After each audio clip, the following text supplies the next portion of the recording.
9149 for your free estimate today. That's 205-393-9149. Asphalt Restoration, where smooth roads start. Roll Tide. And knocked down again. It was Christian Miller. It's time for the Miller's Edge with four-time SEC champion and two-time national champion Christian Miller. Once again with Christian Miller taking him down. Here's college football playoff national champion Christian Miller on Tide 100.9 and 1230 AM WTBC.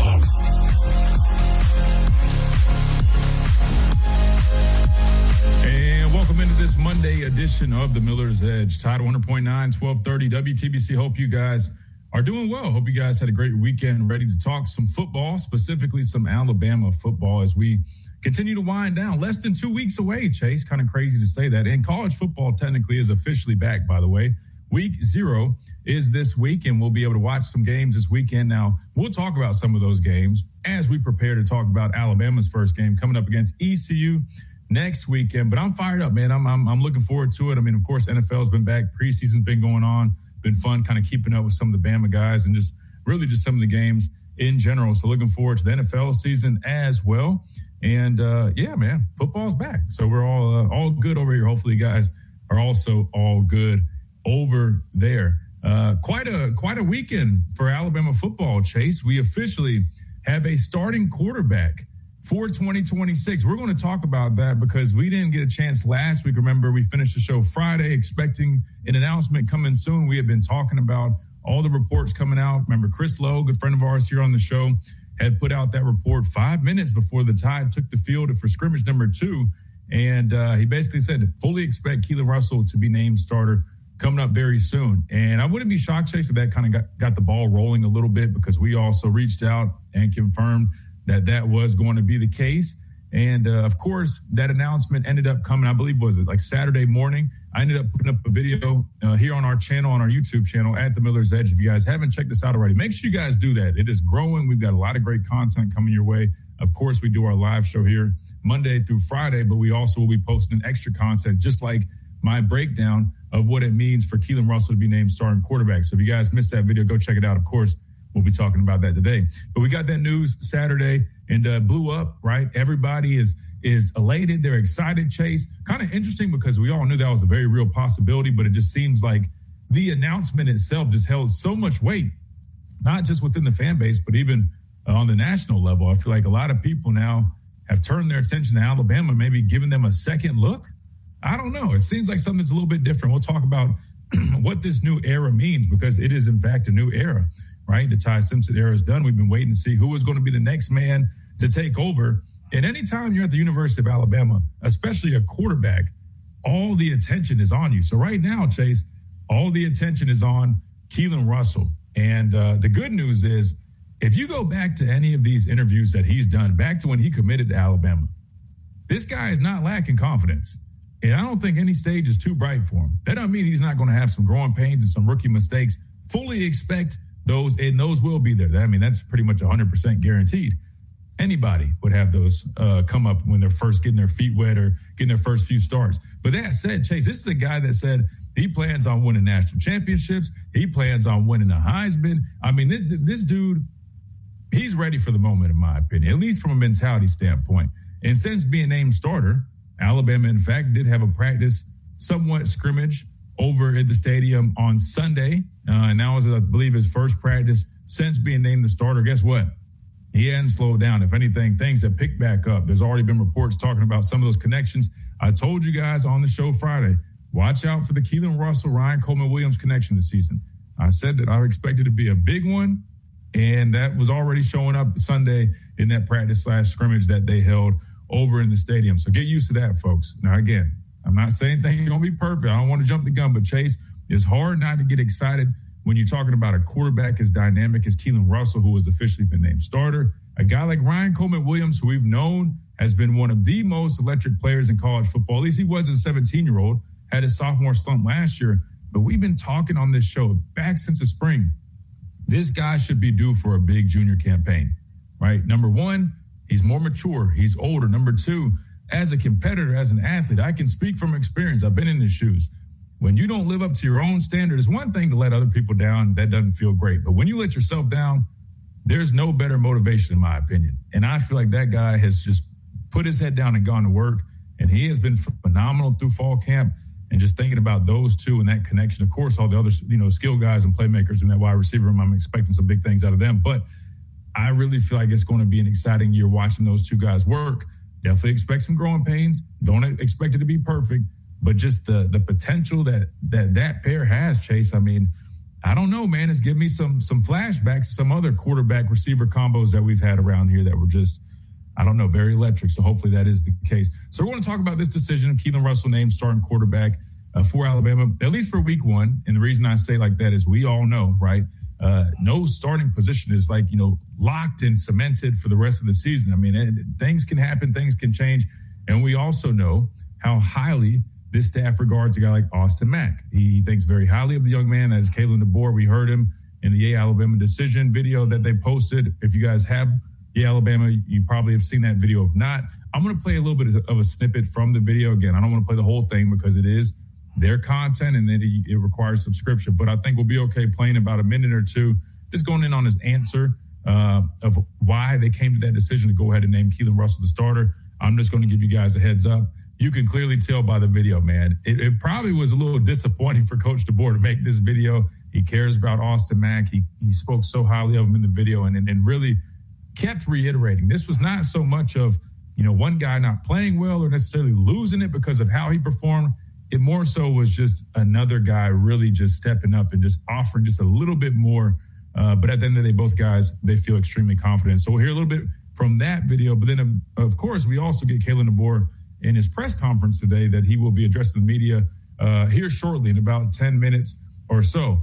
Now, we'll get to that video after it's posted, so we'll probably listen to that closer to the top of the hour, but we will hear from head coach Kalen DeBoer, I guess multiple times. And now that it's Monday, we got our new schedule with our new guest, right? Jimmy Stein of Locked On Bama will be joining us at 12:30. So I think we got a fun one on our hands. We'll hear from head coach Kalen DeBoer discussing that quarterback battle, former quarterback battle, that decision that he made based on the quarterback battle. Any updates, Chase, that he'll cover in that interview, we'll definitely hear.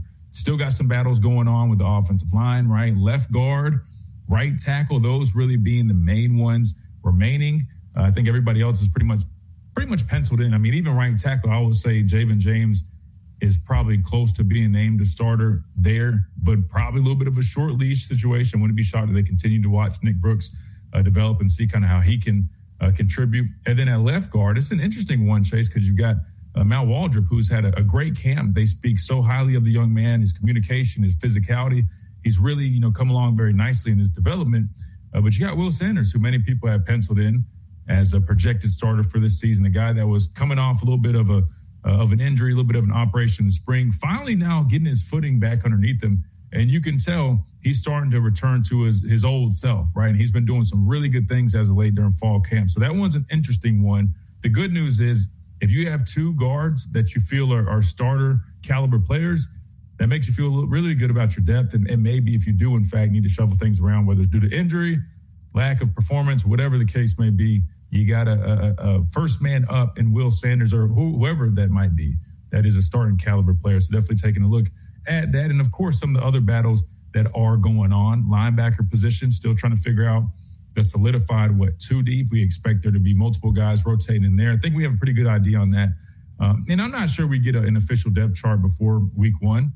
Not too sure how this staff does it. I can't remember if they release one or not, or we just see it on game day. But I think things are taking form. They're starting to kind of, dial things up a little bit and get ready for East Carolina. And that's kind of where we're at. And so we're going to talk about that, discuss all that. And, of course, we'll talk with you guys. 205-342-9904 is the number to the phone lines if you guys want to get in on the conversation. We got Jimmy at 12:30, so you probably want to call before then if you guys want to call. But, of course, you can always join us on our streams, any platform that is, on YouTube at The Miller's Edge, on X at The Miller's Edge, on my personal X at Christian Miller R, and on the Tide 100.9 Facebook page. You can watch us do the show live. Yes, watch. We offer video, right? So make sure you guys come hang out with us. Leave your questions, comments, and concerns in the chat with everybody else tuning in via those platforms. And don't forget about that Tide 100.9 app that allows you to listen to all shows wherever you're at. It's a global app, so it doesn't matter where you're at. in the country, out of the country. You can listen to all shows, including ours, plus all that Alabama football coverage, really all sports coverage Alabama, which also allows you to listen to me on the pregame and postgame show, which I'll be hosting with Roger Hoover, Ray Robertson over on the Crimson Tide Sports Network. So if you're not tired of listening to me talk football Monday through Friday, don't worry. You still get Saturday pregame and postgame on the official Alabama football shows that we will be having for you guys every single week, giving you a preview and a post-game reaction. So make sure you guys download that Tide 100.9 app or wherever you guys listen to your Alabama football coverage. You can catch that. And one last reminder, Chase, before we go to break, because I need to be better about that. We've got some sponsorship advertising opportunities available. There's only, 12 days or so remaining until football season. Now is the time to get on board. There's only limited spots, so make sure you guys, if you are interested, you guys want to partner with us directly, you got to go through me if you guys want to work with us directly, right? So hit us up at The Miller's Edge on any of these social media platforms, of course, themillersedge.com. We have a section that you guys can put in some information. They'll send us a notification. We'll reach out to you. And we got a title sponsor available. So if you guys want your business, your company, whatever it may be, to be partnered with The Miller's Edge presented by, you got that opportunity. So make sure you jump on that quick because we only got a few, not less than 2 weeks remaining, guys. And other sponsorship availabilities are available. That was a little redundant. Other sponsorship opportunities are available. Hit us up, themillersedge.com, themillersedge at outlook.com. I think it's the email. The website has all the information. Anyway, we got to hit a timeout. When we come back and keep on rolling. We talk quarterback one, Keelan Russell, and more right here on the Miller's Edge, Tide 100.9, 1230, WTBC. Progressive Pet Insurance. Oh, now she switched legs. What a diva. Progressive Casualty Insurance Company and affiliates. Not available in all states or situations. Coverage subject to policy terms. Tide 100.9 Tuscaloosa weather. Here's your Tuscaloosa and West Alabama forecast. There'll be a slight chance for a shower thunderstorm popping up this afternoon. Otherwise, a mix of clouds and sun with a light breeze out of the north as the high climbs to 95. Tonight it will be dry with a few clouds and a low eventually falling to 72. Sunny and a little bit hotter for Tuesday with a high approaching 96. A clear sky tomorrow night with a low settling in the low 70s. Then after early sunshine Wednesday, we may see a few afternoon thunderstorms developing with a high close to 96. This is meteorologist Jeff Marr from the Weather Channel for Town Square Media, Tuscaloosa. It's 86 degrees in Tuscaloosa. Stay locked in, Tide fans. This is Tide 100.9 and 1230 AM WTBC, the home of Alabama Crimson Tide sports.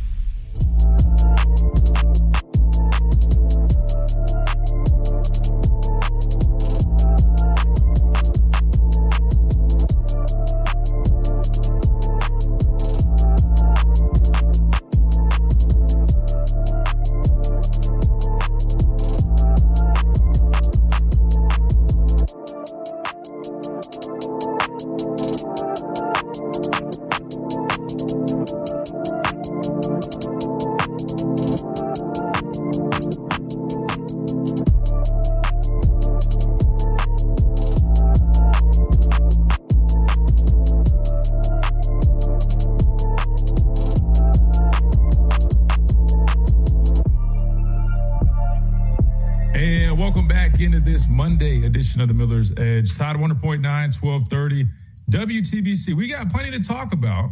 Starting quarterback has been named over the weekend. Reed, we got to jump right into it. Matter of fact, let's do this. Why don't we hear from head coach Kalen DeBoer on that decision? We will hear from him in a little bit, right? Because he is speaking to the media pretty much as we speak. So we'll get that video potted up when it's available. But yeah, Alabama dropped a video with Kalen DeBoer being interviewed on the quarterback decision. So again, we're not going to play the whole video. It is subscription based. So if you guys do want access to this stuff, make sure you guys sign up for really good content. I'm not going to lie. You asked me this a year ago. I feel like it was a little bit different. Right now, they're doing a great job of putting out some really good content. And I think it's like $5 a month. In my opinion, it is more than worth it. I've really enjoyed it, especially as a host of a show that covers Alabama football. A lot of really good content and information, so make sure you guys check it out. So let's take a quick little glimpse over on Yay Alabama real quick for a little preview from their video with Kalen DeBoer discussing his decision to name Keelan Russell the starting quarterback.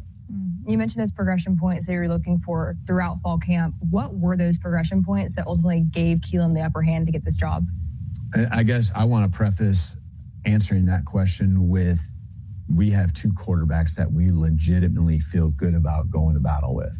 And It wasn't about some guy not being good enough or failing, or it was about two guys that went head to head every single day, got a lot of reps. It's stressful being in those situations. Forget that there's a quarterback competition. Add on top of it, I've seen sometimes the quarterback competition is harder than playing in the game itself because you want the job so bad.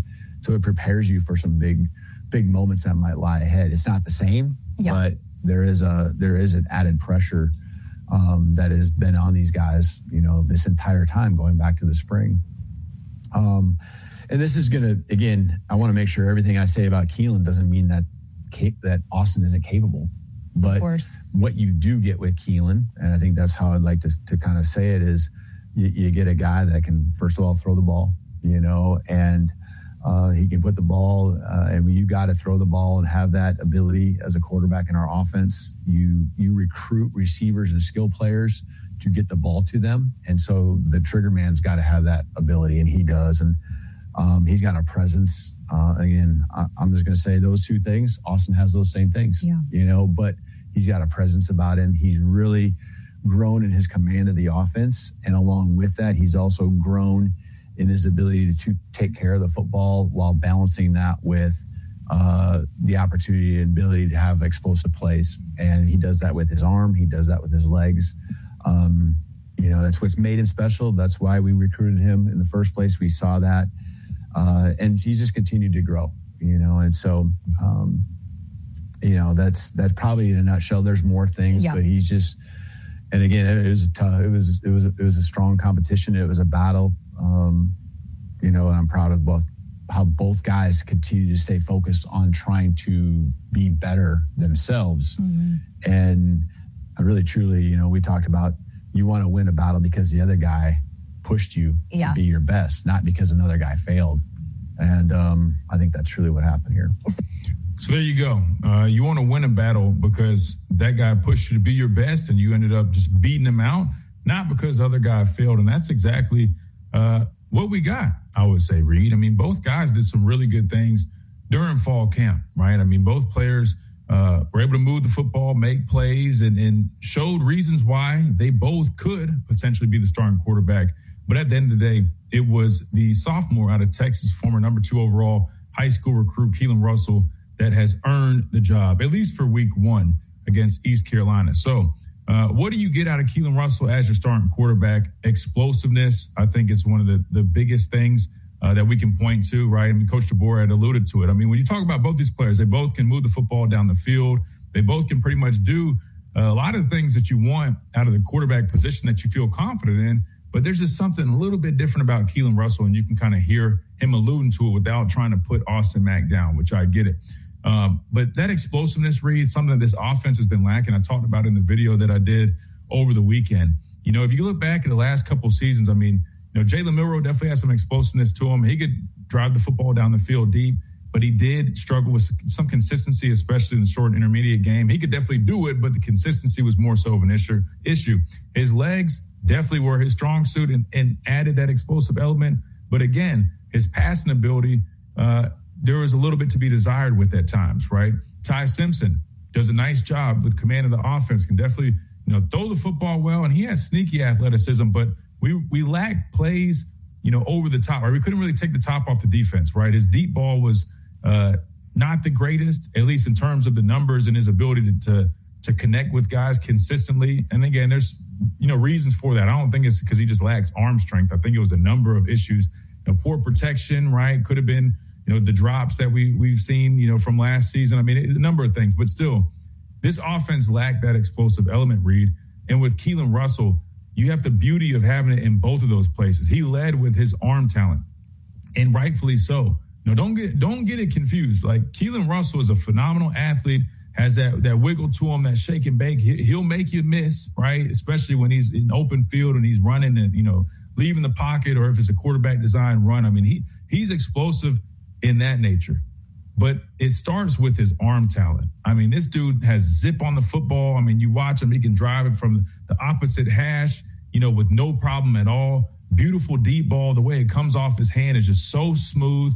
And then, like we mentioned, the running ability, it's almost like you take, the arm talent and just like that cerebralness of a Bryce Young, and then you pair it with, above average athleticism like a guy like Jalen Milroe. I'm not comparing him to Jalen Milroe, to be clear. I'm saying a guy that is dangerous with his legs like Jalen Milroe, but then has the arm talent of a guy like Bryce Young. It's like smashing it all together. It's almost a cheat code, right, Reed? And that's why I've been saying, like, the only thing that would be holding this guy back from not being the starting quarterback was if him being young meant that he just still lacked a little bit of that command with the offense, that comfortability, that confidence of knowing the system, knowing what to do, knowing the checks to get to, everything that comes with the operations part of it. From a talent perspective, this guy's talent is through the roof. I think he has some of the highest upside out of all quarterbacks, not just in the conference, really nationally. Now, again, that's saying, like, once he's able to kind of hit that point, there's still ways to go, right? I mean, he hasn't started a football game in his college career. But I think when it's all said and done, I mean, this guy has all the tools and traits you look for. Without a doubt, he's going to be on all the draft boards because he's just that talented of a football player. And the fact was, he had been coming along extremely quick in terms of learning the system better, having that command, and like Coach DeBoer mentioned, just having that presence to him, man. And once that was the case, Reed, it was almost like it was undeniable. It's almost like impossible not to roll with a guy like that, especially knowing the offense has been the biggest issue so far last couple of seasons. Defense has done enough, in my opinion, to be a championship type of football team. I'm not saying they're perfect because they definitely have their own issues, right? Need to be more consistent, getting after the quarterback, getting off the field on third down, need to be more physical and stop the run with more consistency. But in terms of what they've done defensively, hasn't been perfect, but in my opinion, it was probably good enough to be a true title contender. I'm not saying they would win it all, but be a true title contender. Offense has not been consistent enough and has lacked a lot of the things that you need to be a title contender. I ultimately feel like Keelan Russell, he adds that spark that this offense desperately needs. Now, there are a lot of important things that still need to happen. You can't just say, okay, we named Keelan Russell the starter. I see a lot of people doing this right now, Reed. Everybody's celebrating, and they're celebrating, the talent and potential that Keelan has. Here's the big but that comes after it. But we still have to see what this offensive line can do. Because I'm confident in Keelan Russell. I expect him to have some growing pains early on. There's probably going to be a turnover or two. Fans, don't freak out if you see him throw a pick. Don't freak out if he misses something here or there and it's like, oh, what's good? That's normal. But the biggest question to me is, can this offensive line allow him enough time to be who he needs to be? Can this offensive line help open up this running game, right, to take some pressure off of him? Because last thing I want to see is we see a lot of similar struggles. He feels like he has to do it all by himself, and that's what leads guys to making more mistakes and having issues and errors that they don't need to have, right, especially a young quarterback. You want to take as much pressure off him as possible. How do you do that? A consistent, effective running game. That's a big one. Giving him enough time so the guy's not running for his life. The good news is if he does, in fact, have to run for his life, he's got the athletic ability to extend plays, to escape the pocket, get on that edge, keep his eyes downfield, find guys, or just take off and run, which is always nice to have. So I'm really excited to see what Keelan Russell can do. But, of course, we need the guys around him to continue to play better, right, and make their job easier. You'll consistently hear Coach DeBoer mention that, whether it was Jalen Milroe, whether it was Ty Simpson. The guys around the quarterbacks that we've had, they haven't been good enough. I'm just going to be completely honest with you. We need these guys to be even better. The good news is the offensive line is continuously making progress, right? I know that they still are far from perfect, but in terms of just physicality and open some things up on the ground with the running game, they've continued to show more flashes, which is good. They just got to keep stacking those types of days and ultimately gelling and meshing more and more. And once we get to the regular season, man, just let it loose, cut it loose and see what you guys got. But definitely exciting stuff. And we'll keep previewing this Alabama offense. We'll hear from head coach Kalen DeBoer and more coming up right here on this Monday edition of the Miller's Edge. Todd, just go to US Mobile subreddit. Just search for US Mobile and make a decision for yourself. If you're ready, visit usmobile.com. Consumer Reports does not endorse products or services. From Tuscaloosa to the world, download the free Tide 100.9 app for all the latest on Crimson Tide sports.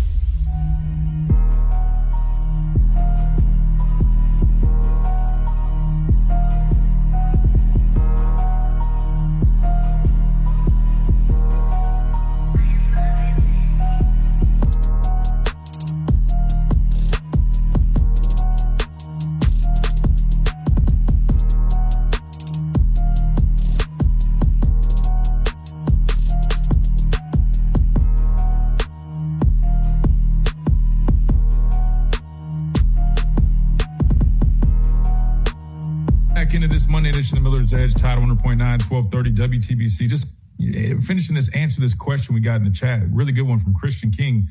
Does your record prediction change with Keelan Russell being the starter? My answer was no, because I've always taken that into account. I've always expected him to be the guy at some point, whether it was week 1, week 3, week 5.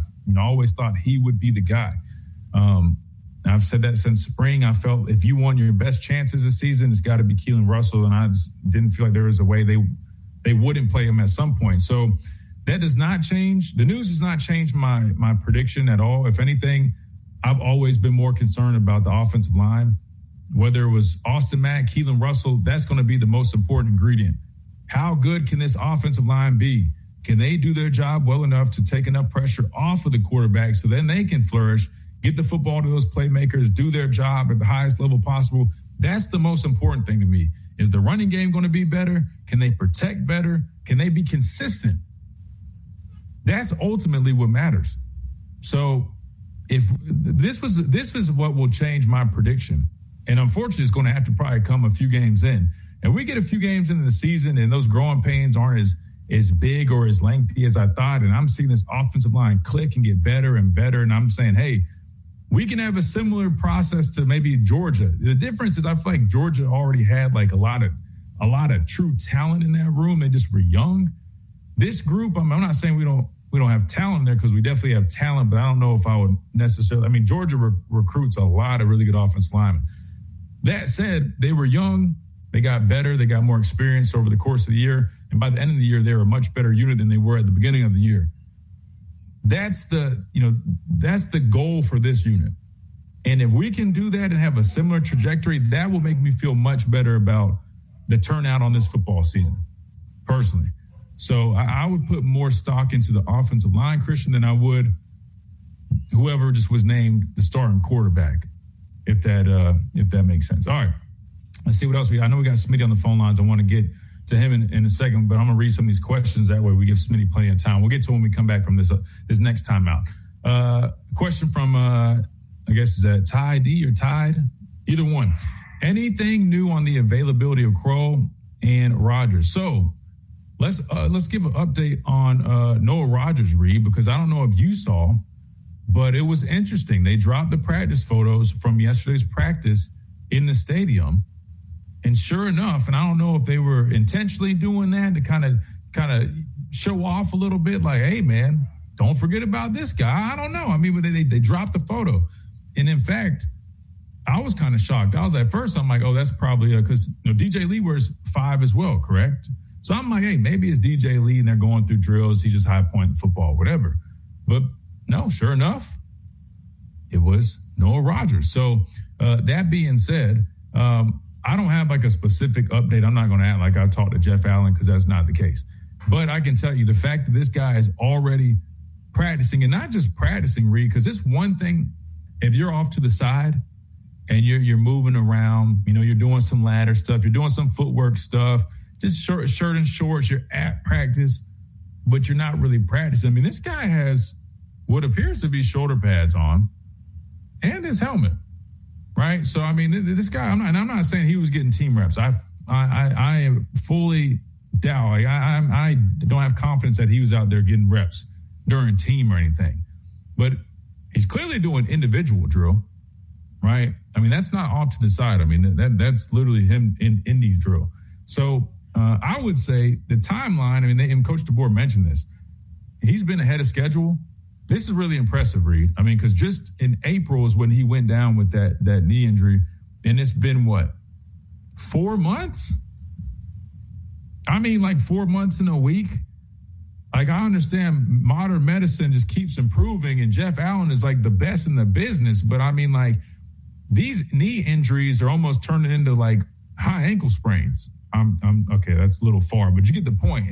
Well, it used to be, hey, man, a guy blew his knee out, he's gone for at least a year. Now it's like, hey, man, within a few months he'll be out there running routes. Like, I mean, even like look at Stephon Diggs. I remember I'm watching him running routes. I'm like, bro, how is he doing that so quick? It's crazy how the treatment for these knee injuries have changed. But I don't have a specific timeline or anything like that. But initially, they said probably later on in the season.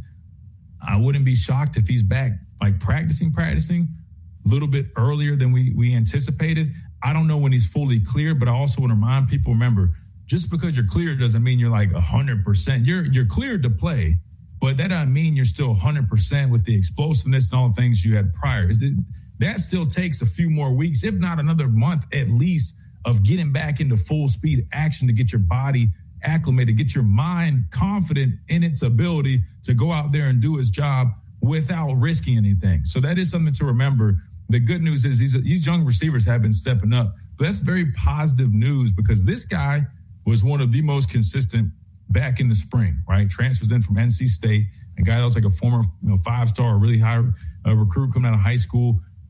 Did some good stuff, but hadn't really exploded just yet.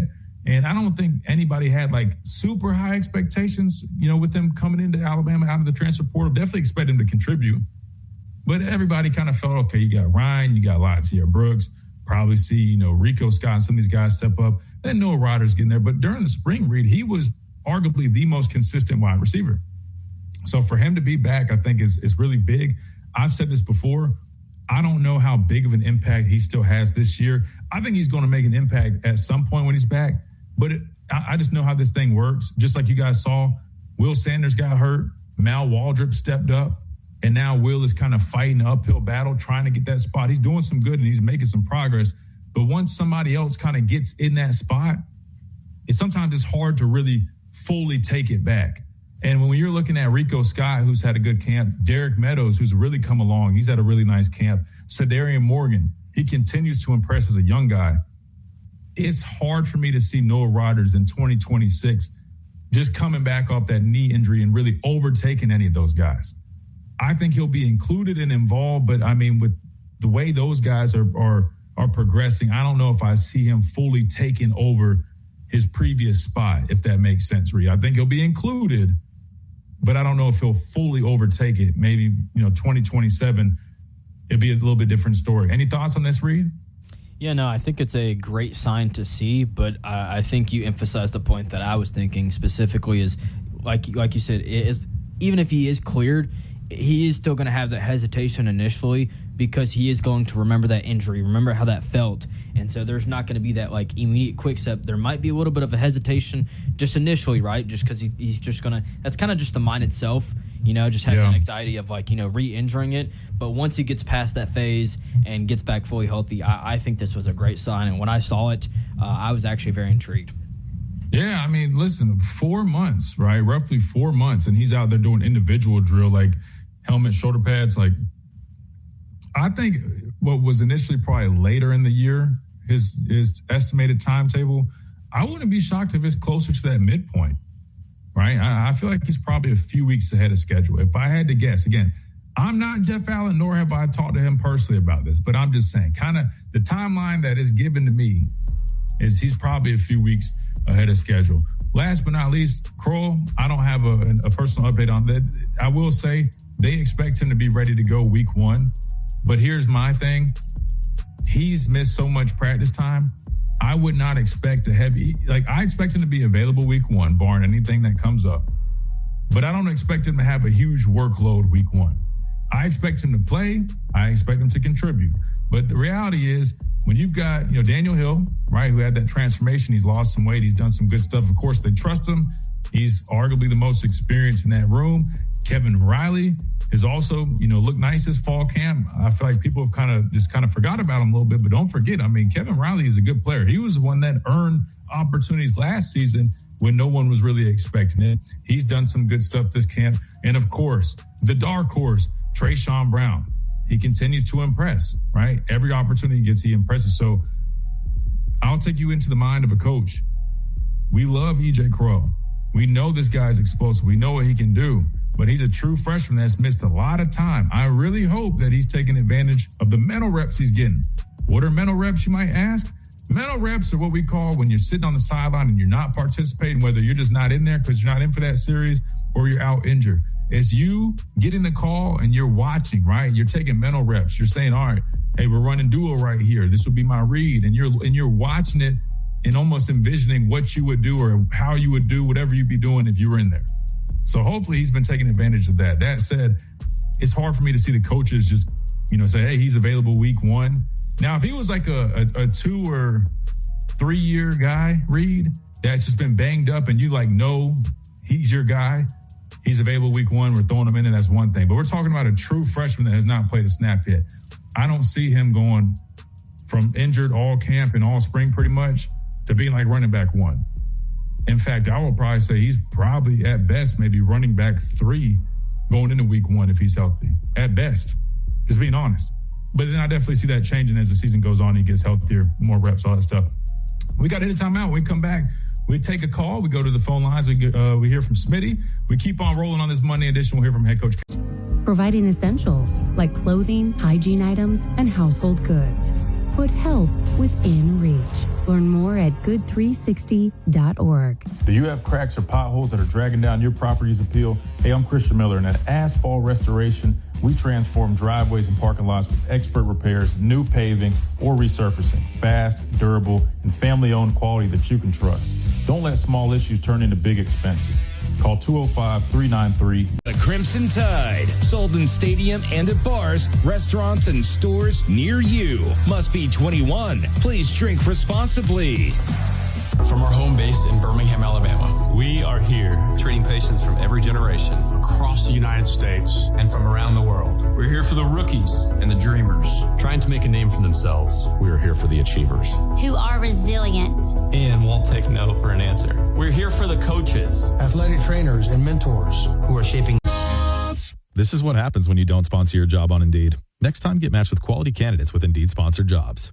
Visit Indeed.com/hire now and sponsor your job today. Hey, it's Christian Miller, and I wanted to tell you about our friends over at Lamparello Law, Education and Advocacy. Founded by attorney and Professor Adam Lamparello, helping students at every level with mentoring, exam prep, applications, and career planning. Adam also represents students, faculty, and athletes in academic misconduct, First Amendment, NIL, and criminal defense cases. Known for real care and relentless... With Allstate.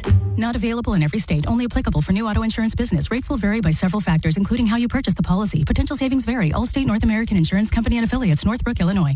Tide 100.9 Tuscaloosa weather. Here's your Tuscaloosa and West Alabama forecast. There will be a slight chance for a shower thunderstorm popping up this afternoon. Otherwise, a mix of clouds and sun with a light breeze out of the north as the high climbs to 95. Tonight it will be dry with a few clouds and a low eventually falling to 72. Sunny and a little bit hotter for Tuesday with a high approaching 96. A clear sky tomorrow night with a low settling in the low 70s. Then after early sunshine Wednesday, we may see a few afternoon thunderstorms developing with a high close to 96. This is meteorologist Jeff Marr from the Weather Channel for Town Square Media, Tuscaloosa. It's 91 degrees in Tuscaloosa. 24/7, 365. We've got all your coverage of the Crimson Tide on Tide 100.9 and 1230 AM WTBC.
Monday edition of Miller's Edge, Tide 100.9, 1230 WTBC. Let's go to the phone lines. We got Smitty up next. Smitty, welcome in. How's it going, good brother? Hope you had a good weekend. I did, man. Busy, but good. Smitty, how's everything? How's your weekend, brother? Good, man. Life is good, man. But one thing, though, I'm going to tie this in with the quarterback stuff, right? Guys, everyone out there, take a deep breath and repeat after me. The staff knows they have to block and run the ball. We don't have to keep saying it doesn't matter. Everybody knows this. Their IQ is not jello. They know this. They made steps to try to fix it. It will take time. If it works, it works, but at least they made changes. All right, with that being said, it just gets me every time. It's like they brought the same offensive line and coach back. No, I'm like, guys. But anyway, it just grinds my gears. I think the thing with Russell, right? Tennessee just did this with Faison Brand. He was a highly rated quarterback. He beat out a guy who was there the year before, McIntyre. Sometimes you have to bet on talent because you could work on some things, and some things can be worked on with experience, But you can't experience talent. You get what I'm saying? And the thing with Mac, I don't feel bad. That sounds callous, but this is sports. This is life. Right. And he's getting paid pretty well right now. I know folks may say it's pocket watching, but hey, it's life. And he's gonna get paid it's by all double. Public, man. I mean, it is That's what I'm it is. saying. Yeah. And I saw Money in the chat say, he was like, all the money talk. I don't care because I don't pocket watch, and money doesn't fix emotional situations. Listen, I know better than anybody. I promise. Money does not fix stuff like emotional situations. I can attest to that. But what I'm saying is, this is football. This is not life situation. I'm not saying, oh, he's a millionaire, but he had a family tragedy. He's fine. That's not along those lines. We're saying from a competitive standpoint, that's what football is.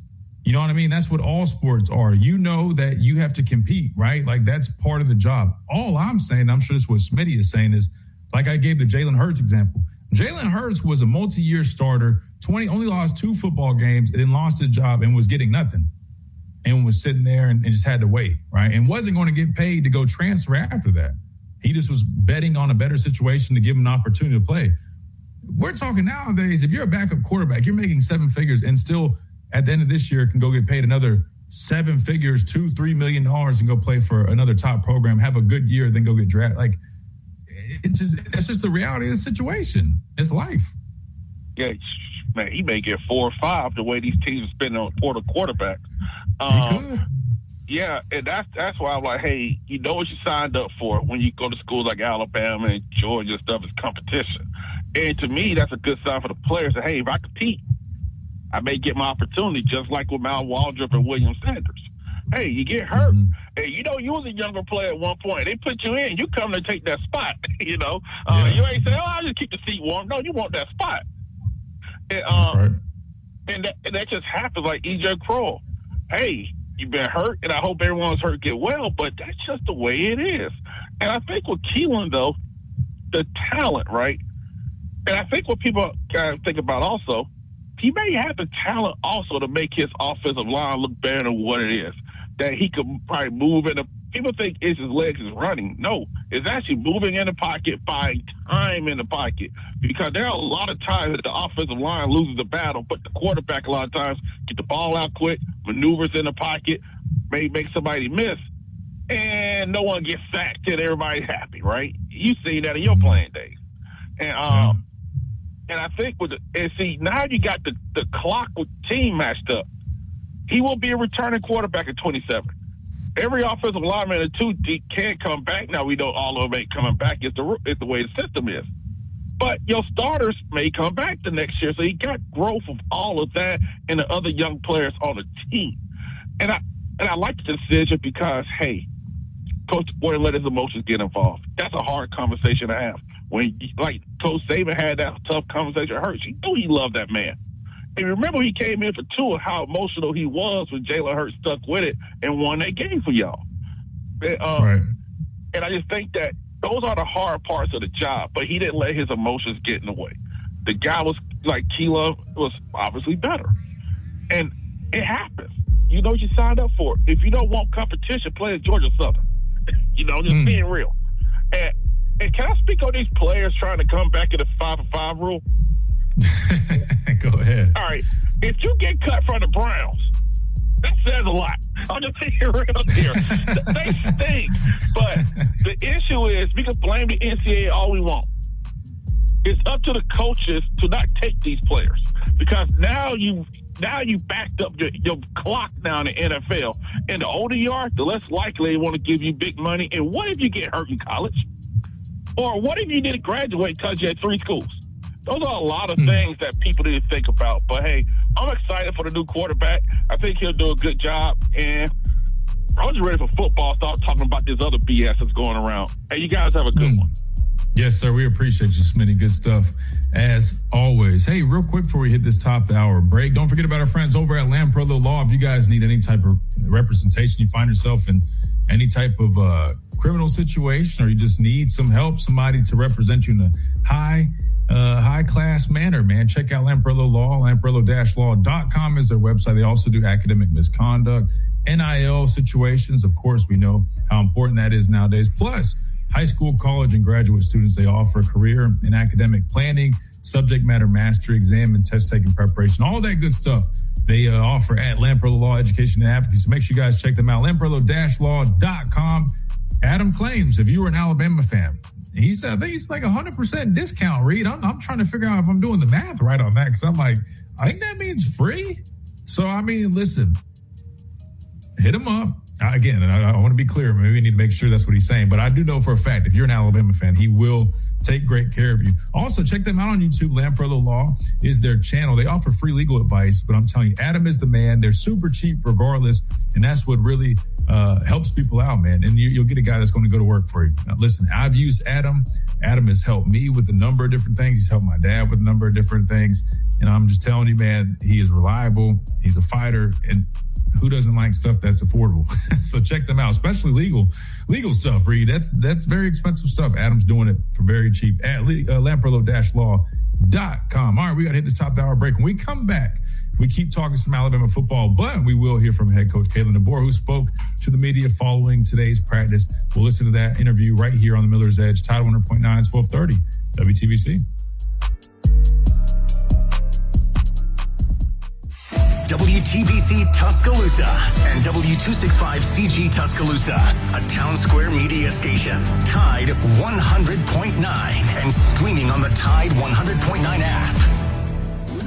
From the Fox Sports Studios in Los Angeles, here's Steve DeSager. There was a Major League ball game in Williamsport, Pennsylvania Sunday night. The Atlanta Braves beat Milwaukee 4-2. The Cubs won 19-2 at Seattle, and Philadelphia won its ninth straight game, 6-4 over St. Louis. Kyle Schwarber, the game-winning homer. The Phils got 6 runs in the bottom of the ninth, all with 2 outs off closer Riley O'Brien. Texas beat the Angels 5-3, so the Rangers are now tied for first with Houston in the AL West. The Astros blew an early 6-0 lead and lost 7-6 to the A's. Tampa Bay and the Yankees each won. White Sox and Cleveland each won. Dodgers and Padres each won. In an NFL preseason matchup, Tennessee came back to beat Seattle 19-16. Joey Sly 4 for 4 on field goals. Raiders running back Ashton Genty left practice with an apparent sprained ankle. Wyndham Clark won the PGA event. Ryan Blaney was the NASCAR winner at New Hampshire. From our home base in Birmingham, Alabama, we are here treating patients from every generation across the United States and from around the world. We're here for the rookies and the dreamers trying to make a name for themselves. We are here for the achievers who are resilient and won't take no for an answer. We're here for the coaches, athletic trainers, and mentors who are shaping the next generation of legends. We are here for you, aggressively pursuing victory over injury. Learn more at andrewsportsmedicine.com. Hey, it's Christian Miller, and I wanted to tell you about our friends over at Lamprello Law Education and Advocacy. Founded by attorney and Professor Adam Lamprello, helping students at every level with mentoring, exam prep, applications, and career planning. Adam also represents students, faculty, and athletes in academic misconduct, First Amendment, NIL, and criminal defense cases. Known for real care and relentless advocacy. For guidance you can trust, call 201-317-5115 or visit Lamprello-Law.com. That's Lamprello Law Education and Advocacy. What does it mean to advertise and do your marketing with Town Square Media Tuscaloosa? Melissa started her business in 2014. What would you say to someone considering Town Square Media Tuscaloosa? My experience with Town Square Media has been awesome, and I would definitely recommend it to anyone. I think that this is the first time in my marketing experience that I've been able to see my return on investment. I would definitely say in the past that has not been the case. In this, I like knowing that that's 100%. A lot of the marketing we've done has been radio. You guys have so much more to offer than that, whether it's, websites, from targeted marketing to radio. You are kind of a one-stop shop, and it makes doing marketing so much easier. So I would definitely recommend it. For more info on marketing with Town Square Media Tuscaloosa, call 205-345-7200 or click on Advertise with Us on our website. And knocked down again. It was Christian Miller. It's time for the Miller's Edge with 4-time SEC champion and 2-time national champion Christian Miller. Once again with Christian Miller taking him down. Here is college football playoff national champion Christian Miller on Tide 100.9 and 12:30 a.m. WTBC.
Into this Monday edition of Miller's Edge, Tide 100.9, 1230 WTBC. All right, let's hear from head coach Kalen DeBoer, who spoke to the media following practice today. This video is courtesy of Bama Online. Be clear, again, this is courtesy of Bama Online. We're borrowing this video. I'm sure Tim Watt's okay with it. I'll shoot him a text if we need to. But this was head coach Kalen DeBoer, and I got on the screen so you guys can see. Bama Online, go check out all their stuff.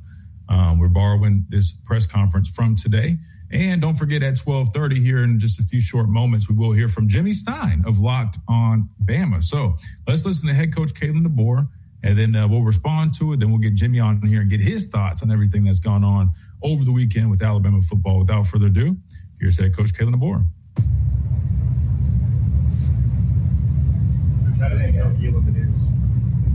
Well, I first of all, just good morning, you guys. And we had 2 good practices again. I think we just consistently, had this kind of trend with our team, energy, attitude, trying to find those areas that we need to improve, and the guys being very intentional in addressing it. Went in the stadium yesterday, got some good work, trying to, with so many new players, make sure that that's our home territory, it's our home base, and that they're comfortable and it's a familiar setting for them. So that was our 4th time during camp, and that'll be our last.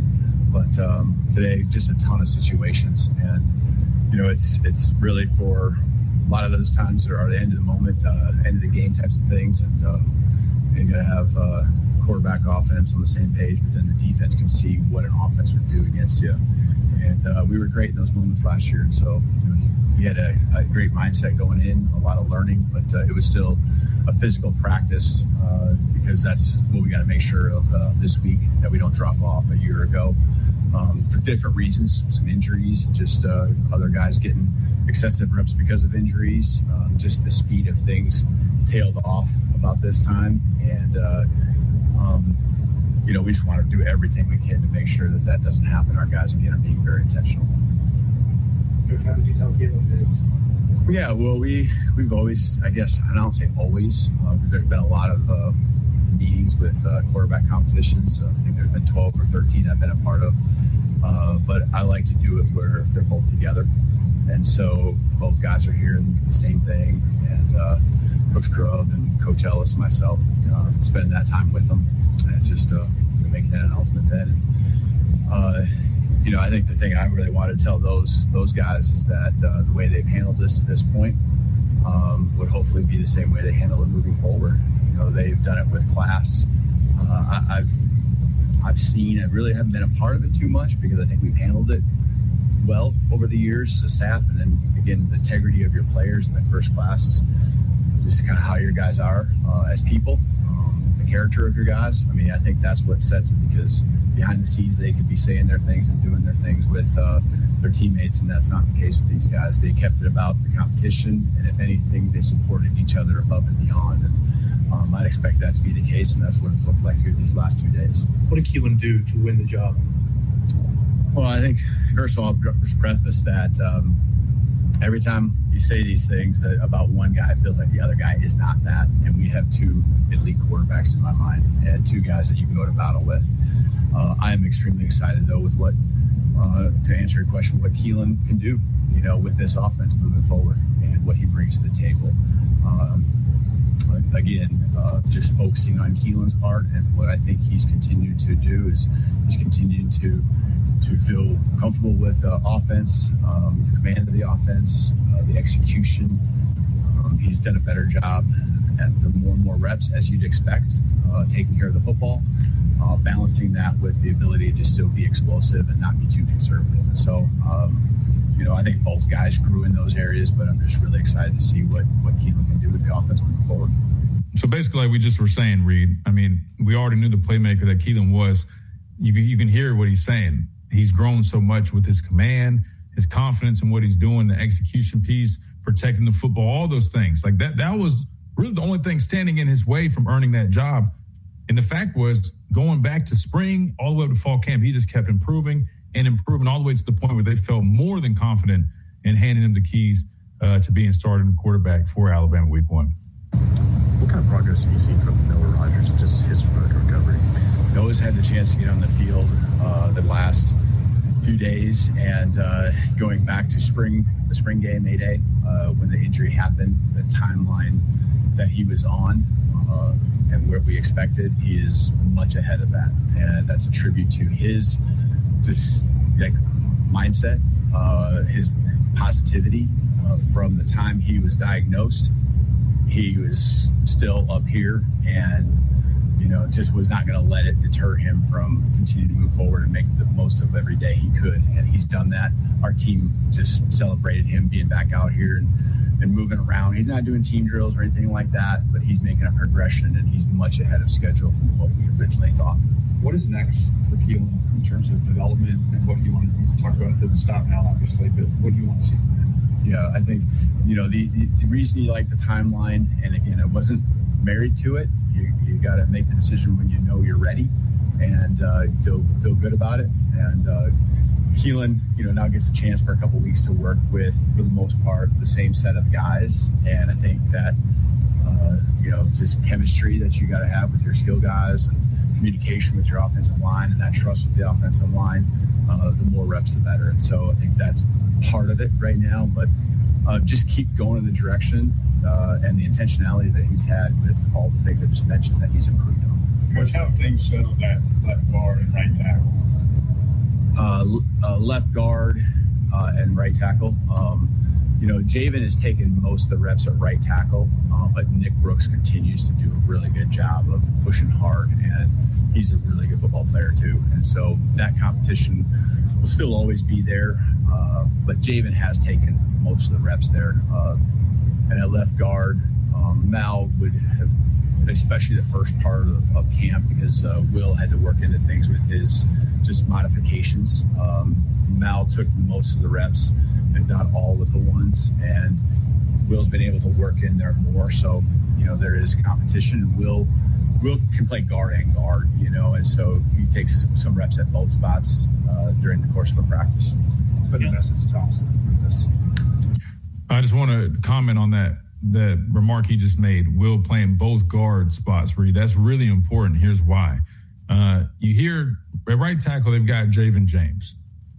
It's pretty much his job at this point. I don't think they've fully made that decision, but that's what it's leading up to, right? But they still are leaving the door open. Like he just said, that's going to be a continuous thing, right? So it's not like Javen James is solidified at that right tackle spot. They still are letting a guy like Nick Brooks, who they like, keep working, and maybe at some point he ends up earning an opportunity.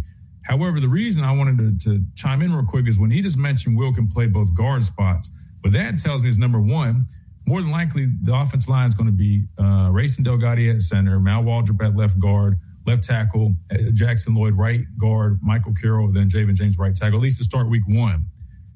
I would say Will Sanders is probably going to be your first guy in there, guard or guard, like he just mentioned, which also opens the door for, say, you do have struggles at right tackle, and say Javen James is the answer, Nick Brooks isn't quite there yet. That leaves you the possibility, like pretty much confirmed now, that you can kick Michael Carroll to right tackle, even though I really like him at right guard. I think it'll help things open up a lot more in the running game.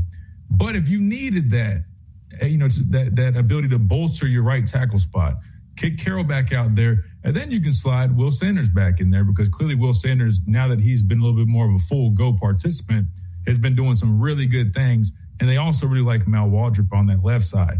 So I think we're starting to see this offensive line really come together and take shape. Your first five that I would expect to be out there week one, your first guy in there, and Will Sanders, which also opens some flexibility on my offensive line, which we don't want to see musical chairs again. But you do also want to have a plan B, because you don't always, stick with plan A, especially early on in the year. Things can change. It might have to change. It's hopefully not as much as they did last season. Are we in agreement on that, Reed? Yeah, we are, Christian. And I think the fact is that I agree. I think we will see those five that you stated coming out to week one. But ultimately, those, growing pains is figuring out the best five, right? Like whether that is, if we are having struggles at right tackle, then that's what we might just have to do is put Will at right guard and bump Carroll out to right tackle, right? But it's kind of like Ryan Grubb's been saying, we are looking for the best five. And if that's the best five offensive line, then we go with it. Right, but that's all that matters. That's what I was about to say. That's ultimately to me what I think is now knowing that he's flexible at both left and right guard, that opens up a lot more options for us. No, 100%. And plus, you can't forget one of the big pieces, just for depth purposes, which injuries happen. I hate to say that, but now you feel even better saying, hey, we got a guy in Will Sanders that we really like. We know he's a starting caliber player. It's not that he necessarily lost a spot. It's just the other guy really stepped up in his absence. And now it's just him waiting on that first crack, whether that's due to injury or things just not, performing at the standard in which they're expecting them to. I think that to me sounds like it's coming along pretty nicely, right? You at least got 6/7 guys that sound like they could be starting type players. That I expect him to continue to just be elite in how he approaches everything. This car was not one of the first here the next day, and it's just who he is. He's an extremely hard worker. I mean, this guy's a phenomenal quarterback, and to me, he didn't lose anything. He didn't fail in any way. We, had a really good quarterback in Keelan that we had to pick to win, and he won the job. And so, that's just like what I told him. I said, this is tough stuff. This is grown man stuff. And he's never fallen off. He's never wavered about how he's going to approach things. He's a pro. He loves this team. He has a great relationship with Keelan. He's been out there supporting him already. But it doesn't take away from the fact that, he's invested so much into it just as a human being, and the human aspect inside of it is going to hurt. And, he's going to be ready when he needs to be. A helmet comes off, he's got to be ready to make a play on a fourth down. And I wouldn't expect anything less from him, because that's who he is as a person, and he's a great football player too. Kalen, are you guys considering trying to bring in anybody from the class of 22, as many of them are getting ruled eligible? I mean, just overall, the general kind of how that works, Greg Burns, communicating with me and us about, just what we can and can't do. That there's a possibility out there of someone that was on our roster in the past, but again, right now, that he would be able to come in and play. So I can't control that, can't worry about that.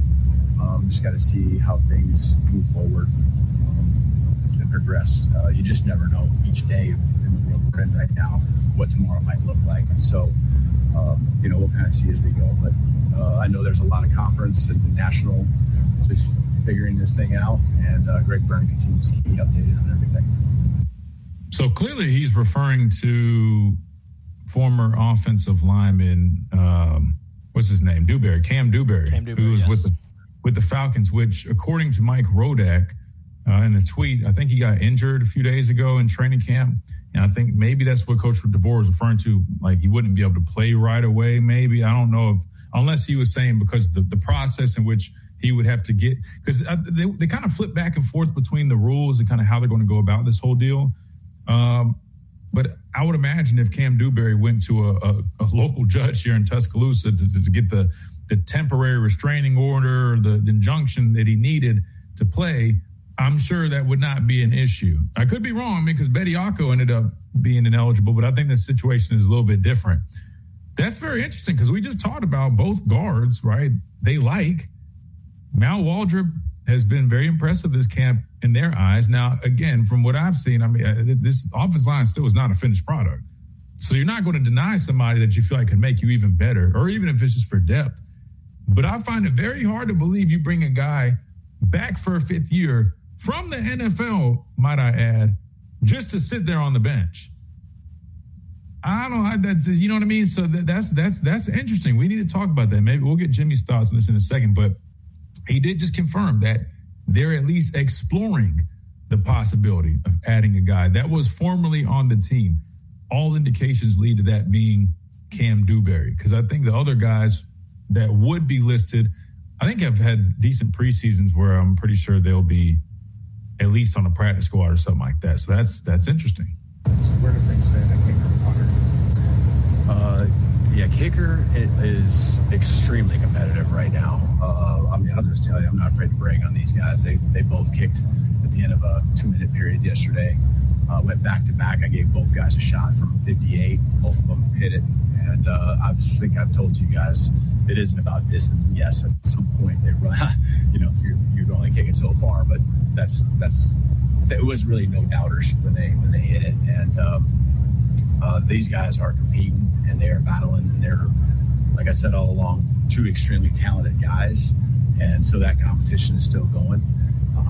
Punter, those guys are competing too. And so we're not ready to declare anyone in the specialists. Kind of got a timeline. I think it's a little different than the quarterback one, just because, yes, you've got to work with your snapper and your holder as far as a field goal kicker, but the quarterback, to me, you'd love to have more reps like we're going to get with Keelan and the full offense here in the weeks ahead.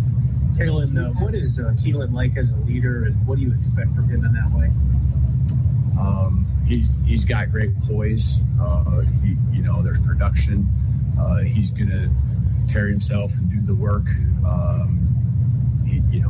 To me, he's a great leader. I think both of our guys were, but I think Keelan has this presence about him that is just really impressive. We saw it when we recruited him out of high school, at a high level, doing his thing on the football field. Big moments that were never seemed too big for him. I think the guys believe in him, and so again, he's got a voice out there. He's not afraid to speak up and be vocal, and I think that's even going to be more so now that he's been named the starting quarterback. You can just feel when he's out there yelling out calls, trying to get guys lined up, pulling them in, whatever the situation is. It's him, and the guys all believe in him, and they're going to do what he says. On that note, how have you seen the team respond the last 2 days to the news? Well, these guys, both of them, but then Keelan, since that's the question, Keelan's just already had that presence, and so the belief has built, and the guys, I think, just pretty much knew we had to make a decision, and they were totally good with it. Again, I don't want to diminish Austin, but I also want to sell and tell you that these guys really, really believe in what Keelan's going to do and what his playmaking ability is, and how he can move our offense and our team forward and go compete for a championship. Another guy who hasn't been able to start yet. How does getting him prepared for that look similarly or different to what he had to do the time last year? Oh, okay. With Keelan? Yeah. Yeah, today would have been a great day. Yesterday we did some 2-minute again, and we got a number of those situations that we're setting up all week long. This week we'll filter in a little bit less, but some more again in game week.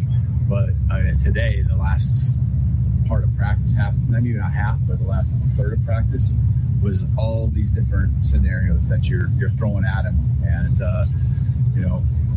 getting him a chance to think under pressure, process the moments that we might be in, not just the moment, but what that call might be, and the things we got to be thinking about, staying in bounds, getting out of bounds. It's good for the whole offense, but obviously your quarterback is the one that runs the show. So today was just one example of how we got to continue to develop and help them grow. Can you give us a little more update on EJ and Lottie? Lottie is out there practicing, taking reps, close to full go, and I guess he's been doing that for a few days now. EJ is slowly progressing. I'm hopeful that he'll be ready to roll for the first game. Can't say that definitively yet, but he was out there working into it and progressing here, as we would have expected. Similar to that, you have an update on Jeremiah Beeman? Okay, Jeremiah did get hurt yesterday. We have an idea of what the injury is. I would wait to comment on it until we get a further understanding, and that would be tomorrow. So some news there. Jeremiah Beeman, defensive lineman, did suffer an injury, and they're evaluating. Should have an answer on that, but definitely probably something to pay attention to, because until we have the diagnosis, there's a chance, Reed, that he's definitely going to miss some time. So we'll definitely keep you guys updated on that. We got a timeout. We come back. We'll probably have a real quick segment. Then we'll welcome Jimmy Stein on here of Locked On Bama to talk all things Alabama football right here on the Miller's Edge. Tide 100.9, 1230 WTBC. Time deals and free shipping on PCs and more await you at Dell.com/deals. That's Dell.com/deals. From our home base in Birmingham, Alabama, we are here treating patients from every generation across the United States and from around the world. We're here for the rookies and the dreamers, trying to make a name for themselves. We are here for the achievers, who are resilient and won't take no for an answer. We're here for the coaches, athletic trainers, and mentors who are shaping the mobile. Just go to US Mobile subreddit. Just search for US Mobile and make a decision for yourself. If you're ready, visit usmobile.com. Consumer Reports does not endorse products or services. Your front row seat to all things Alabama. Tide 100.9 and 1230 AM WTBC, the home of Alabama Crimson Tide sports.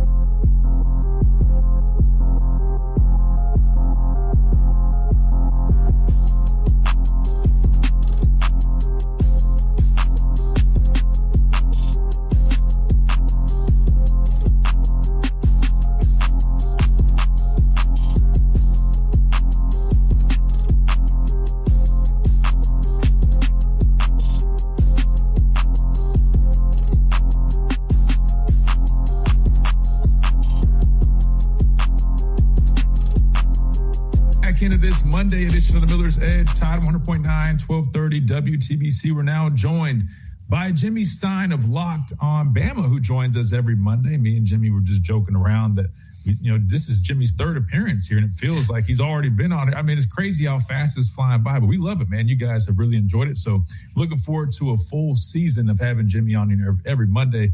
Jimmy, welcome in. Good Monday to you. Oh, thanks for having me back. And I'm looking forward. It's flown by. I can't believe this is the third appearance, but man, when the games start, it's going to fit the whole 13 weeks of the regular season is going to feel like 8 minutes. So, yeah, which is, kind of sad to think about, because we wait so long for football to get here. Then it goes at the speed of light. But Jimmy, I gotta catch up a little bit, because we talked last Monday.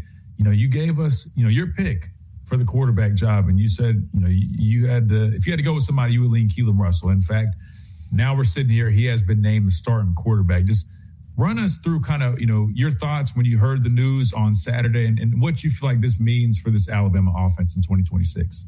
Well, they chose a high ceiling. I mean, for one thing, I don't think it was as simple as, do we choose the high ceiling or the high floor? Meaning that, I think you knew what you were going to be getting with Austin Mack, and that's a good thing.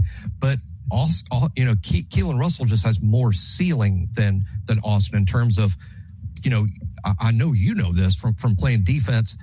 the hardest thing to defend in college football, I think, is a dual threat guy who's a good decision maker, who's always making the right calls, because I think we're going to see some RPOs with Keelan and some zone read stuff that maybe we haven't seen with the last few guys, not even with Jalen, because I think a lot of Jalen Milroe stuff was just straight up QB runs, QB draws, QB sweeps. But I think with Keelan, it's going to be a little more zone read, RPOs. Is he going to run? Is he not going to run?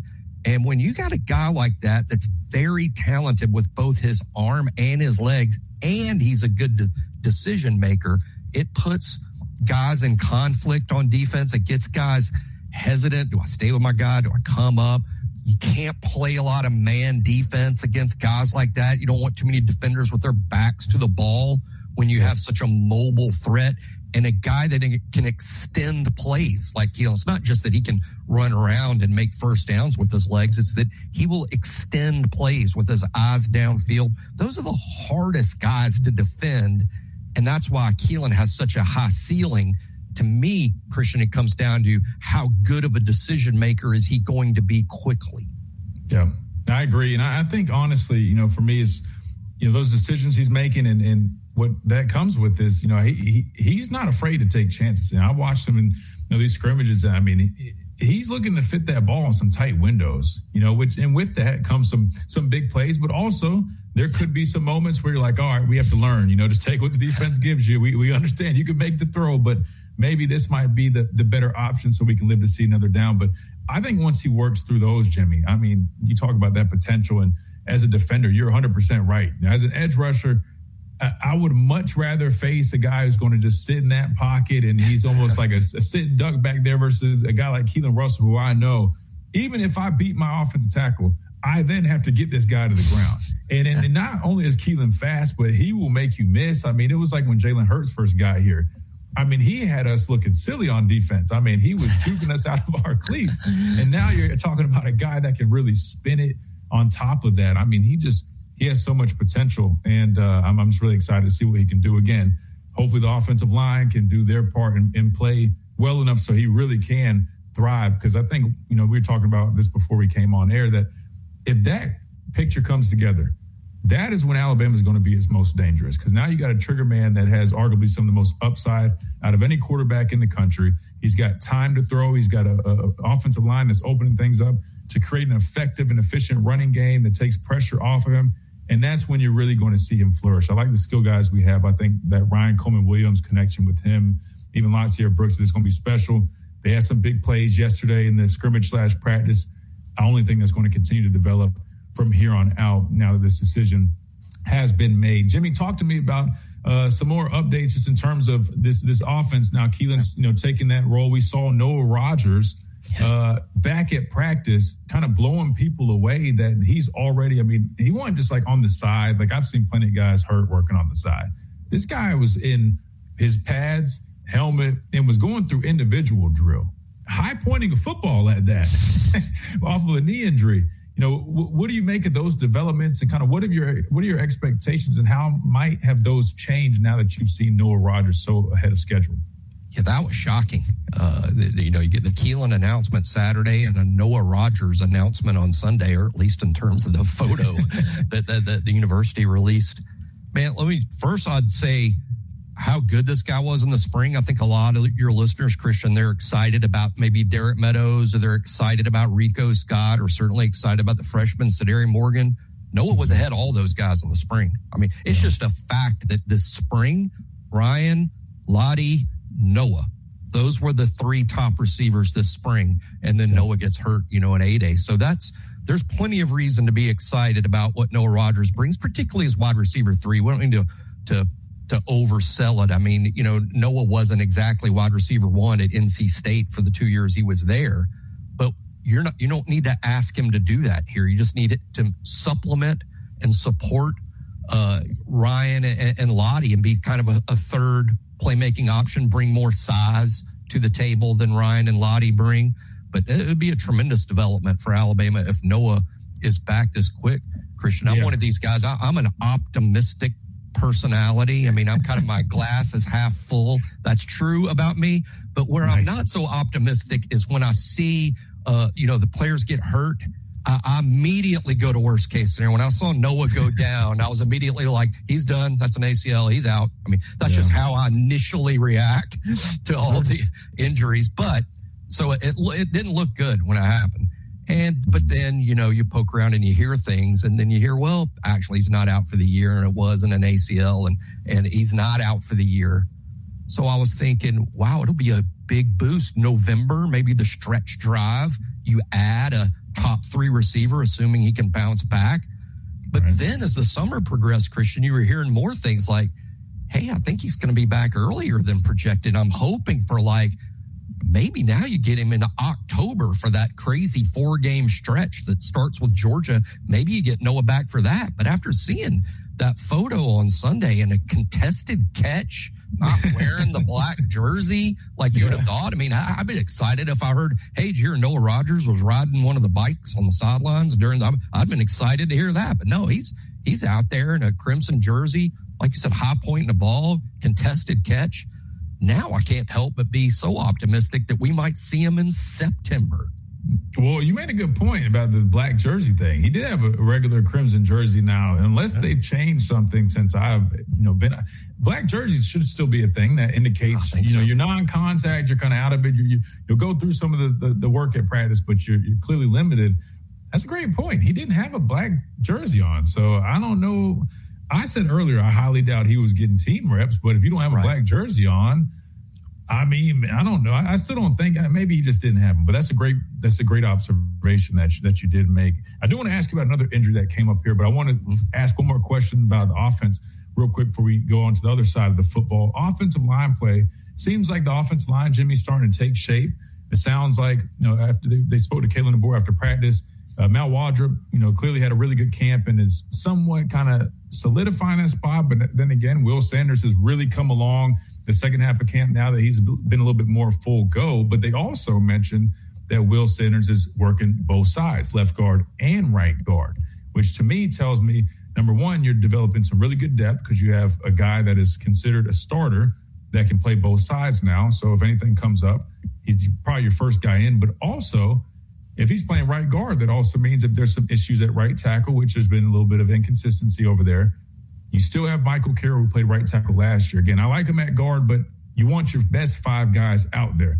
To me, we're starting to see this picture painted a little bit clearer ahead of week 1 at least, which I feel like you got Jackson Lloyd, Waldrop, Racing Delgado, Michael Carroll, then probably Javen James, then Will Sanders being your first guy in. Is that how you see this offensive line right now? And are there any other things that you've kind of heard or seen develop with that offensive line? I do. That lineup makes a lot of sense. I do think the emergence of Mal Waldrop has been sort of a big deal. I mean, because with Will Sanders, I know they're high on him and they have every reason to think he's going to be a good player, but he missed the entire spring and a ton of the summer. I mean, that's had to have affected his development to a degree. It's nice now with Mal Waldrop's emergence. You don't have to depend on playing William Sanders if he's not 100%, for instance. But I do think Mal Waldrop at left guard is allowing you to take a look at Sanders elsewhere. And I do feel like he is probably the 6th guy. Normally with most college offensive lines, there's not enough depth. It's not like you have a first 5 and a second 5. Normally you have a first 5 and then maybe a 6th guy and a 7th guy. And when they come in, you have to play musical chairs a little bit to figure out where everybody best fits. But I do think Sanders can be the top backup at both guard spots. He can even play center, though I have a feeling that even though Casey Poe is listed as the number 2 center right now, I just have a guess that if something happened to Racing Delgado and he went down, I think Mal Waldrop would be very likely to be the starting center. Then Will Sanders is in the lineup, start at guard. All about, like you said, getting the best 5, that you have available out there. I also think a huge difference this fall over the spring was in the spring, Javen James sort of, for lack of a better term, won the right tackle spot, but he didn't have a ton of competition once they moved Michael Carroll inside. Mm-hmm. Nick Brooks is now providing that. Nick Brooks had a big summer. This is a naturally huge dude, but this summer got super serious about getting in the best shape of his life. And man, it has resulted in him pushing Javen James at right tackle. That's helping Javen, right? I mean, you got to be the best player you can be to hold on to your spot.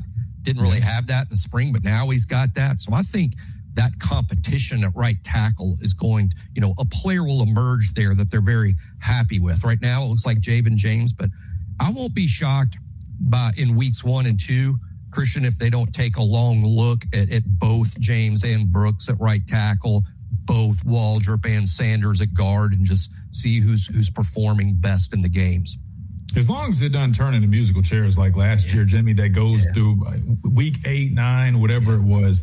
Yeah. I'm fine with that. We want your best 5, and sometimes you need a little bit of, like you just said, kind of first couple weeks trying to make sure that's the right call. And to your point with Will Sanders, probably could have that at least early on role like Vandermark, where as a swing player kind of comes in, he could play both guard spots, and also I think had experience playing some center as well. So that's probably kind of how that's lining up. I want to ask you real quick. You mentioned we're talking offensive line, and Kalen DeBoer had mentioned they explored or are exploring the possibility of maybe bringing back one of these 2022 guys for the 5th year stuff. And he mentioned a guy that was previously on the team. The only person I could come up with that, and also mentioned that he probably wouldn't be able to play right away. I don't know if that was he meant legally or he meant because Cam Dewberry just suffered an injury a couple days ago. But I'm assuming that he was alluding to Cam Dewberry. Right. Do you have any thoughts on that? Because to me, it's kind of confusing because we're talking about, okay, well, we have 2 guards right now that are viewed as starters at left guard at least. And then Michael Carroll's playing right guard. Does Cam Dewberry make sense maybe bring him back other than just for a depth piece? But do you go to the NFL to go get a depth piece for college? That's crazy to me. I mean, what do you make of that, Jimmy? Yeah, what a world. What a world. Yeah, I can tell you that. Hey, anything that helps the football team, I'm going to be begrudgingly in favor of. But do I like NFL players returning to college football after being signed to NFL contracts and playing in camps? No, I do not. I don't think it's fair to 18-year-olds. Not that Cam Dewberry be taking someone's spot necessarily, but I think that they've kind of had their time, as college players, and now it's time to move on. But that all said, I mean, if it helps the football team, I get it. I get the pressure on these coaches to put the best product on the field they can. They're trying to keep their well-paid jobs, and they want whatever's legally the best players they can get. So I get Cam Dewberry wanting to come back. I mean, hey, it's a paying job now, right? It's not like he's going back to Alabama because he is excited about Western Civ or English 101. I mean, he's coming back because it's a paying football job, right? Yeah. I mean, he's probably done with the school stuff, but it's coming back because it pays to play football. And if the Falcons aren't going to pay him, maybe Alabama will. But here's the thing. Maybe this is me being too optimistic about this year's team. To be honest, even a healthy Cam Dewberry, I don't know that he beats out Waldrop. I don't know that he beats out, certainly not Michael Carroll. Maybe they play musical chairs. I mean, maybe Dewberry's back at guard and Carroll kicks out to tackle. Maybe that happens. I'm just saying, I'd be a little surprised if Cam Dewberry came back and was one of Alabama's best 5. If he is, great. I would just be a little surprised.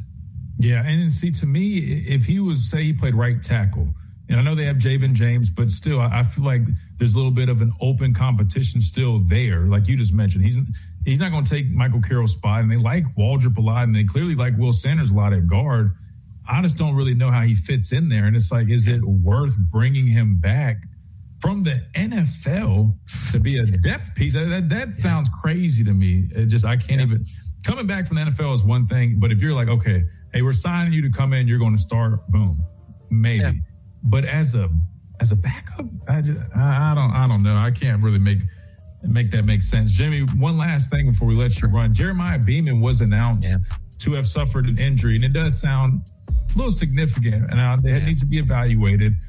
What does this mean for this defensive line? I think I get it's a very deep unit. I hate it for him personally, knowing that he got injured last year. That to me is the most hurtful thing with this. But what does that mean if it is a long-term injury for Jeremiah Beeman? Yeah, it's not good for Alabama's defense. It's not good for Alabama's defensive line because this is a heck of a talent. But Alabama is very deep in the interior there. I think, assuming they don't get a run of injuries, I think Alabama would still be okay on the defensive line. I hate it worse for Jeremiah. It's a huge blow to him and his career. Now, redshirt year followed by missed year with an ACL followed by missing another year potentially. It would be very harmful to Jeremiah, and I hate it for the kid.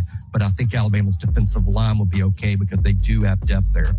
And correct me if I'm wrong, but with the new 5-for-5 rule, I don't think there's no longer like a medical red shirt. So Correct. This would just be kind of a loss of a year. Yep, totally loss of a year. Now he'd be down 3 years. So he'd have 2 years left after missing 2 full years. Huge blow to him. 5-for-5 would not be helping out him. I like the rule, but this is a good example of, hey, the new rule's not going to be nice to everybody. Yeah, you're right. This is a prime example of how it does kind of backfire. If it does, in fact, backfire, which I feel like this is definitely one of those issues here. Jimmy, can't thank you enough for joining us, man. Another great conversation here on this Monday edition. Before we let you run, man, please tell everybody how they can keep up with you on Locked On Cover Crimson, wherever they might find you this football season. Yeah, Locked On Bama, 6 shows a week. My partner, Luke Robinson. I'm on twice a week with Travis Ryer on Cover Crimson. You can find both shows on YouTube or wherever you get your audio podcasts. Love it, man. Good stuff. We'll definitely be keeping up with you. Jimmy, thank you so much for joining us, man. Looking forward to next week. I can't wait, Christian. See you, Dad. Yes, sir. Sounds good, Jimmy. Good stuff, man. Always a great time with Jimmy, man. Great guy. And, of course, he knows the stuff when it comes to Alabama football in general. All right, we got to hit a timeout. We come back. We respond. Broken hip, that rock climb where you lost your grip. To learn more about Journavix, ask your doctor. Call 1-833-589-PAIN or visit journavix.com. Breaking news, bold opinions, and pure Crimson Tide spirit. Tide 100.9 and 12:30 a.m. WTBC.